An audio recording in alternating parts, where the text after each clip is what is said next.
impact the neighborhoods in several ways. One, if you have an abandoned house, it's available for all kinds of crime. You know, it's a major problem, and you have to. We have to solve the problem if we're ever going to bring the neighborhood back to where we want.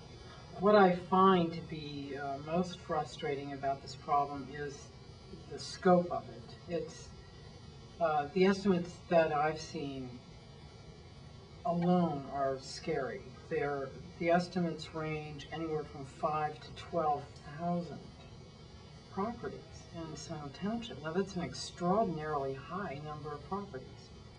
I find the sheer number alone frustrating. But I still am optimistic. Some perhaps might say foolishly so, or unrealistically so, but I don't believe that's true.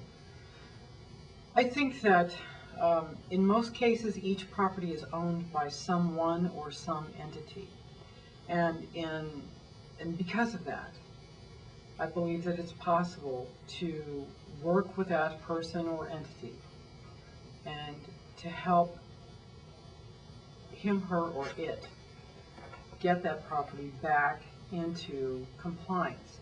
The problems affect the neighbors on a day-to-day basis in several different ways. Mainly, they can't enjoy their neighborhood, and they can't enjoy their neighbors. Well, one of the things that we're able to do now with the unsafe building clause is that the neighborhood association can sue these people if they don't take care of their properties. We can take them to court and ask that they do something to bring the property back to the standards it should be.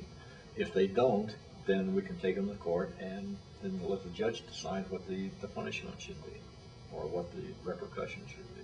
The unsafe building law has about 5-6 remedies in it. One of them, one important one, is that a court has the power to appoint a receiver. And a receiver would be an entity that is charged with managing the property and repairing it. And then if it's an income producer, keeping track of the income that's generated by the property. I've been doing some research lately, and back in 1974, they were fighting this battle back then, and we're still fighting it.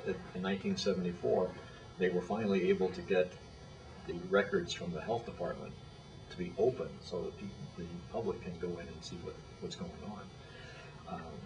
We've got that now. We've got other tools that we're able to use, but it's not going to be an overnight fix.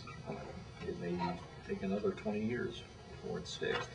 But we've got to start taking the steps now to get anything done later on. And it's going to take a long-term commitment by the whole jury side.